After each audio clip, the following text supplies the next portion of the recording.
Assalamu alaikum warahmatullahi ta'ala wabarakatuhu. May the peace and blessings of Allah be upon you. Dear viewers, welcome to another episode of Your Questions. Here in MTA, the Gambia studios, I am your host, Demba Ba, with your guest, Ustaz Dauda SK Cham. We have, in our previous episodes, discussed about Sayyidina Isa alayhi salatu wasalam, the sign of Imam Mahdi alayhi salatu wasalam, and who is that Imam Mahdi alayhi salatu wasalam as prophesied in the Holy Quran and then the hadith of the Holy Prophet sallallahu alaihi wasallam. And today, inshallah, we will be talking to our viewers on very, very important topic based on the questions we receive across the country during our previous programs. And in today's topic, we have matrimonial issues, common marriages problems and their solutions. Inshallah, we have Ustaz Dauda SK Cham to help us discuss this topic. Ustaz, you are welcome to our program. Thank you very much. Ustaz, let us just get into the program and we try to look or answer those questions we received earlier on from different people across the country. The first person asks, how does a man and a woman get married? Yeah. Assalamu alaikum warahmatullahi wabarakatuh to our beautiful viewers and listeners. When you say how does a man and a woman get married, it's a very broad question because it does not specify Islam. So marriage could be looked at as a social function, a function which is carried out acceptably by society, where a woman and a man, through various rites or various practices, are recognized as husband and wife, and that they can share life together and procreate in order to continue the human race. So every society in the world have traditions, have one can say procedures whereby a man and a woman can be recognized as husband and wife, and they can be entitled to various rights, various social, cultural rights, as well as legal rights. So we understand that all cultures have it, whether they are religious cultures or non-religious cultures. But in Islam, when it comes to marriage, it is recognized as a contract. It's a social contract. It's an uqda, like a knot which is tied between a man and a woman based on proposal and acceptance. So the proposal may come from the woman's side. Somebody can say, I have a daughter, I want you to marry. Or it can come from the man's side, that we want to marry a daughter in your family. Whatever it is, there is a proposal and an acceptance. That is so fundamental as far as the marriage is concerned. So the next step will be the various elements of a properly contracted marriage. And the girl's consent have to be sought, or whatever arrangement had taken place for a man and a woman to come into an agreement on an understanding of marriage. It varies even in Islamic societies, even in Muslim cultures, various Muslim cultures. You know, some cultures are varied. Muslims are all Muslims, but we also have certain ways how we deal. Like in some cultures, it is a man who will say, I have a daughter, I want you to marry. So in some cultures, a man will go to the uncles, like here in Gambia, you can say uncles are there. But we know in the modern society that the proposal normally comes from a girl and a woman. Maybe they are going to school together, or they are in the same profession, or whatever it is. A man may see a woman and propose to the woman that I was to marry you. There may be a communication between them somehow. Although that is discouraged in religion. Religion tries to keep the chastity, protect the chastity. The parda, that's what we call parda, between a woman and a woman and a man, so that the free mixing of men and women are avoided. We cannot go into all those details, but whatever it is, the proposal will come either from the man's side or the woman's side, and there'll be an acceptance. So the marriage will be contracted based on terms and understanding. When you say contract, it is based on terms and understanding. Yeah, I'll just have to chip in inside here, where you say the marriage have to be contracted based on terms and understanding, or the consent of the girl. Yeah. That is, you are, to my understanding, you are talking so far to the Islamic perspective of marriage. Exactly. So what about, do you think other societies or other religions, do they have something like this? Or yeah, yes, they do have. They do have certain understanding. Like in some society, example, where a man and a woman marries, it is a norm. It is understood that you can't marry a second wife. Example, you see. So some of those are unwritten. The moment a man marries, he can marry another wife. Even the law in the country will not accommodate you to marry a second wife. See, so at the same in some other cultures, there may be some understanding that if you marry, you are responsible for this and that. You know, some responsibilities are spelled out during those discussions, leading eventually to the marriage taking place. And of course, in some cultures or in some societies, if you divorce a woman, you know, there will be court case, and then the property will be divided half, goes to you, goes to her. So a lot of terms and conditions are associated with marriage. That's why I say that the terms. But in Islam, the terms of marriage is the understanding that is reached between the two families involved. So I should spell out that some of the conditions that are associated with Islamic marriage is the concept of wali and the concept of wakil. You know, the concept of wali is your father, the father of the girl who is, we call him the bride, who is getting married, is the biological father, is the wali. So if the father is not there, example, maybe the father is deceased, you can have the brother, the first brother, senior brother in the family. But you know, in our Gambian culture, wali can be the head of the family clan. Example, when you say Chamkunda, the head of the big Chamkunda clan will be considered as the wali. So when he's the one who will give the girl's hand in marriage. So when we go to marriage ceremonies, you will see your own father will be there, the father of the girl will be there, the bride will be there. But despite that, they will only talk to the head of the family clan. See, so but as far as Islam is concerned, although Islam has never forbidden that, but we should understand that Islam recognizes the right of wali to be that of the biological father of the child. And of course, it's not there, it's the brother. Of course, there is no harm in delegating that responsibility to another person. That person will become a wakil, he'll be a representative. In the same way also, the boy who is seeking to marry, he has to stand for himself. He doesn't have to be represented by his father or uncles or head of the clan in contracting this marriage, particularly when he's on the ground. But if he's not in the ground, he can give authority to somebody like his father, his brother or uncle as a representative for him, and in that occasion to stand and express his acceptance of that marriage. So there should be settlement, which is known as dowry, you know, meher. You will agree on either cash, property, whatever it is. There should be an agreement for how much is going to be paid as a dowry. And of course, the marriage has to be announced eventually. So the announcement of the marriage will require an imam delivering a marriage sermon, and that should be witnessed by at least 2 witnesses or 4 or many. That's why it is Holy Prophet sallallahu alaihi wasallam, this will publicize the marriage so that people know that so and so are couples.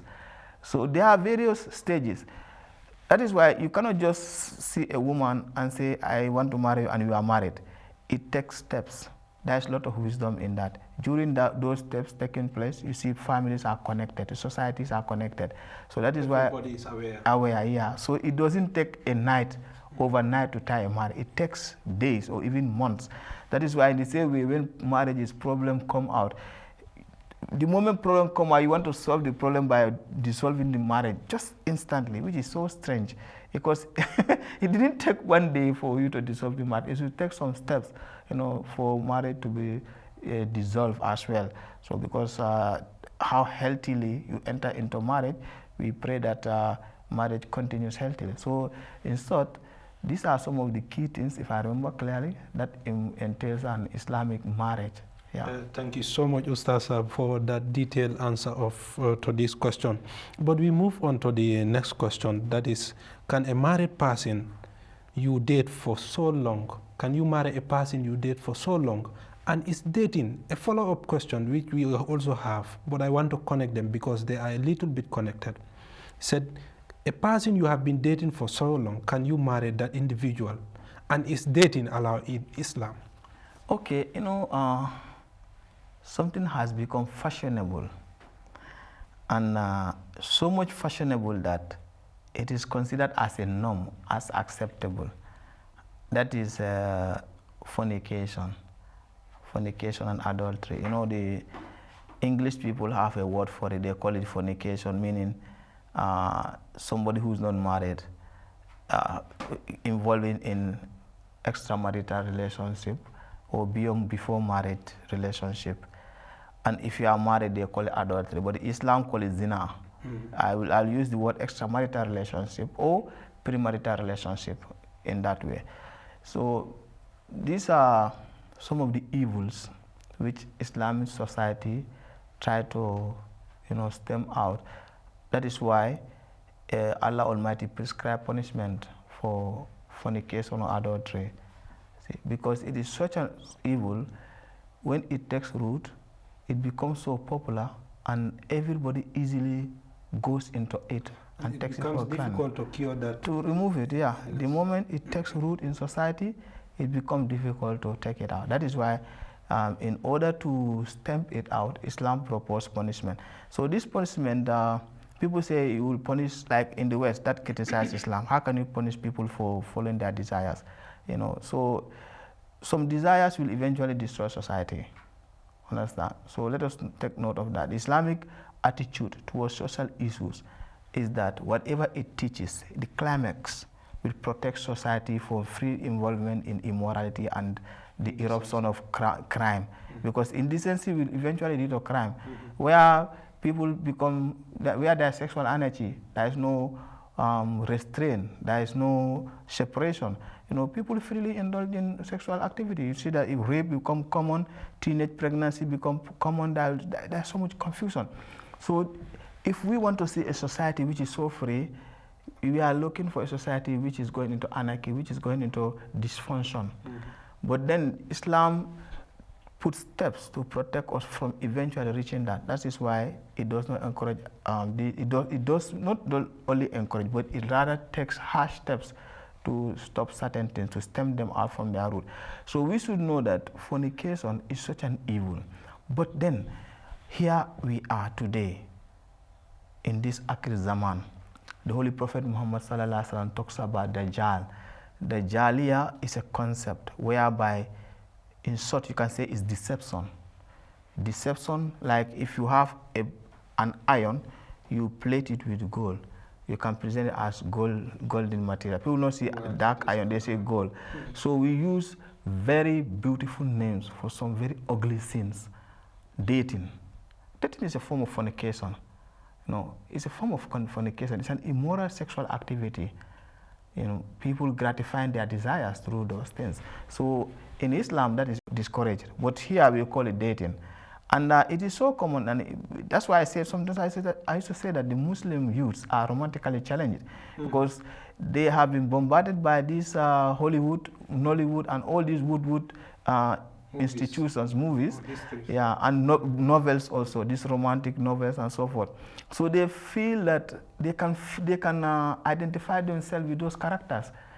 So what is wrong with us also enjoying these innocent experiences?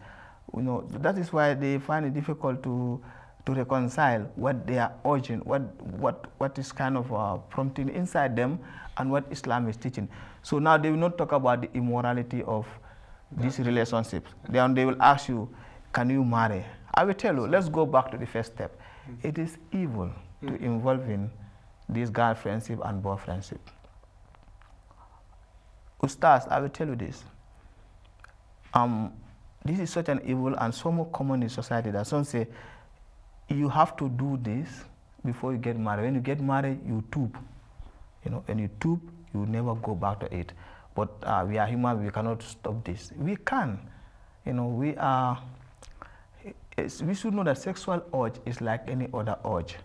It's not evil, but you should not give it a free ride.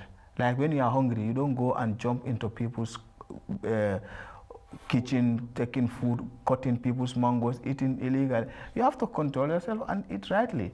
Sexual urges also, when we are young, you don't even experience it. When you reach a certain stage in your life, when you become sexually mature, you start experiencing it. So, because you are not born with it like food, you have to eat and drink. It eventually manifests itself at a certain stage of your development.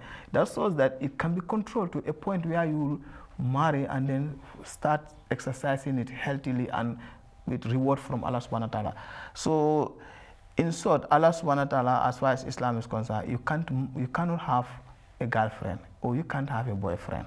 That is what is really evil. And to me, that is what is so horrible. It's such an evil thing. So to marry your boyfriend or your girlfriend, that should continue. That's why Allah says in the Holy Quran. He said that the one who is committing fornication, he should marry the one he is committing fornication with. See? So in short, exactly in the Holy Quran. Exactly in the Holy Quran. That is chapter 24, verse 4. Yeah. That's just, I just paraphrased. So those who are asking whether they can marry their girlfriend, in fact, I will tell you that they are the one who are compatible. They are the perfect match. They should marry them.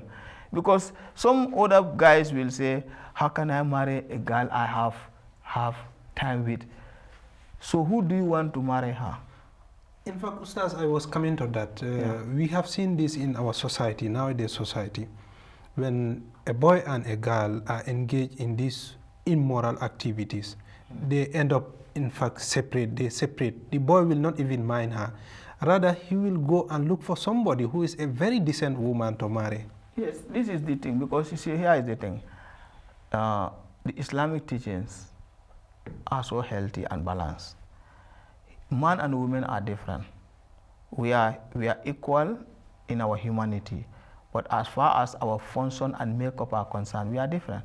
Men don't become pregnant.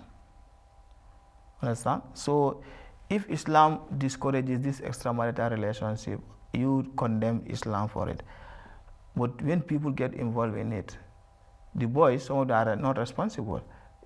One boy can impregnate about 10 girls. He can impregnate one girl here, another girl there, another girl there. He can be involved in that. He can be deceiving girls. So those girls, they have to bear the pain. They have to bear the suffering of pregnancy and the social stigmatization Society. Yeah. Some of them end up killing those kids. Even, we just had it. A lady just give birth and throw the child somewhere. And children were playing, they noticed the child was there. Vultures near eat the child. So, Ustaz, when such evil consequence will come out of such kind of activity, if Islam puts a teaching and say it is wrong, and you challenge it, you'll have to deal with the evil consequence no matter what. Is it? So this is the thing. You cannot say that you will make some women, you'll corrupt the woman, and you go and try to marry the one who is decent. That shows the evil and the injustice and the selfishness in the men who do that. Because normally these girls, when they are in love, so-called, with these men, they are ready to cut away from their family. Because so now they cannot understand what they are experiencing. This love, they surrender themselves to. They are ready to, part with their parents. They are ready to part with the world just to be with you because of what they are feeling. But later on, you move away from them. You give them the shock and so forth. So all is evil. If you accept one step into evil, you go deeper into evil. That's how it is. Yeah. Thank you so much, Ustaz Saab. In fact, we have another questions about, that is when a husband and a wife had some issues or problems, and it ended up being something that was happened. But I will just have to jump that question. We move on to the other one.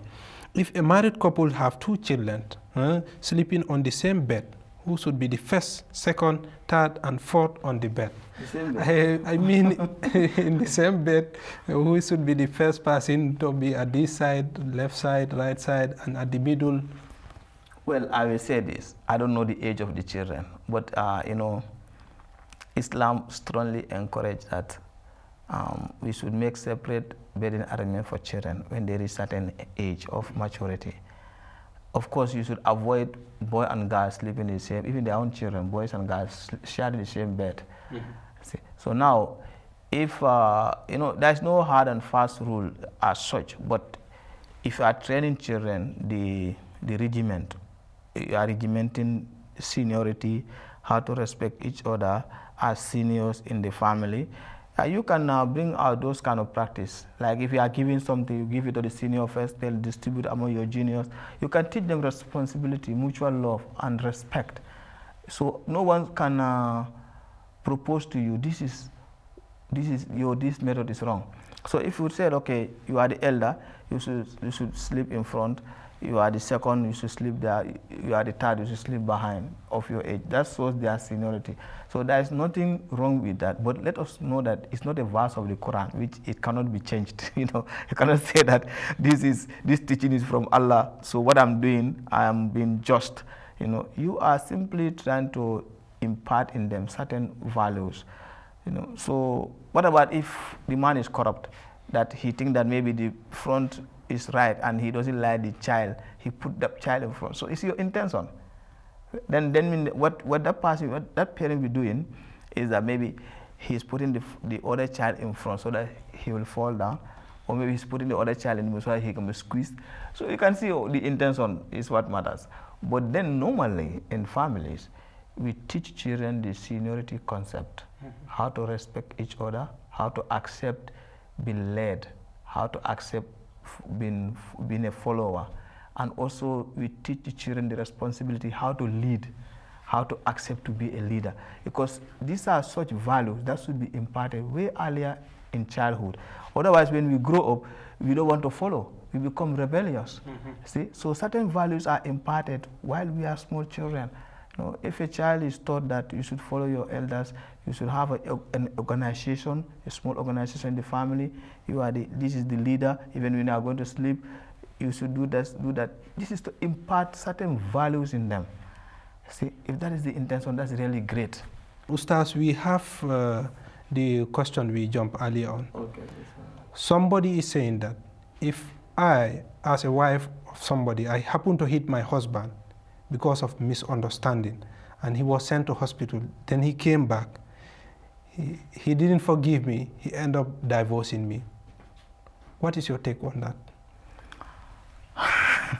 That is interesting, Ustaz. Okay, it means that this girl maybe she have anger issue, and he struck the husband. Yeah, in some cultures, the ladies cannot raise their hands on their husband. If they do, that is a recipe for divorce in some cultures.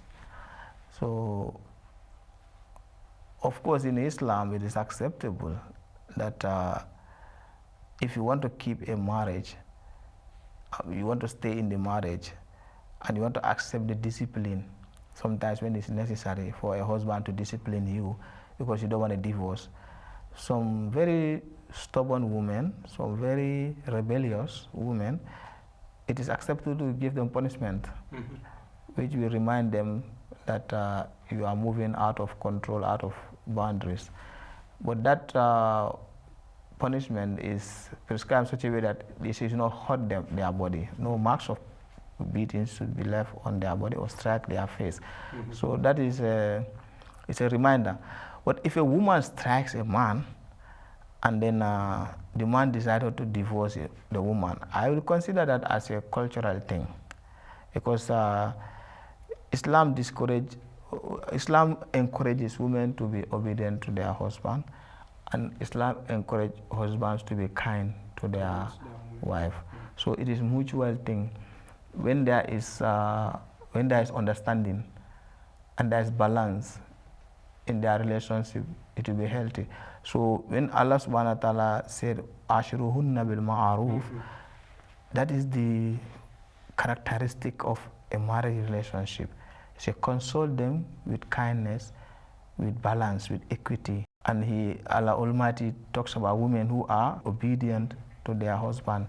So when a woman obeys her husband and a husband is kind to her wife, that is the recipe for a healthy marriage. See, so in being kind to husband, sometimes you can overlook, you can forgive. It doesn't mean that anytime a woman makes a mistake, you have to come hard on her. But doesn't also mean that because there has to be forgiveness, so therefore I will have to misbehave. I will have to cause trouble to my husband. See, so there is a balance. That's why you stay together, you know each other. You know you are making mistake, and sometimes you are making excess. You know the dynamics of your relationship. But then to say that because the lady raised her hand on the husband by mistake, the husband get hurt, he should have to divorce that lady. I don't think Islam will encourage that one. Rather, if there's a problem, why did the lady raise her hand on the husband? We have to solve that problem. Thank you so much. We are reminded that we have no time. But then I just understand that you are saying if there are needs that you forgive and reformation take place, then it's better you forgive. If not, there are some steps or some kind of punishments, not necessarily to punish somebody to an extent that you leave marks on the body or the face, or not necessarily you do that, but in a way that will make that woman to learn her lessons or learn lesson which she should not have been doing. Thank you so much. Because, you know, that will tell us the steps that, what are the steps that we should take before we divorce women. You know, because admonition is there. You have to admonish the women. And of course, beyond admonition, if a woman is not listening to your advice, people can be invited to talk between you, to reconcile you. And the woman also can invite her family, you know. Thank you so much, Ustaz. We will take it from there, inshallah, in our next episode. Okay. Thank you so much for your time, and I hope our viewers have learned a lot from you. I especially learned a lot from you. Thank you so much for your time, and we hope to have you next time. Dear viewers, this is all time allowed us for this episode. I am your host, Demba Bah, with your guest, Ustaz Dawda SK Cham.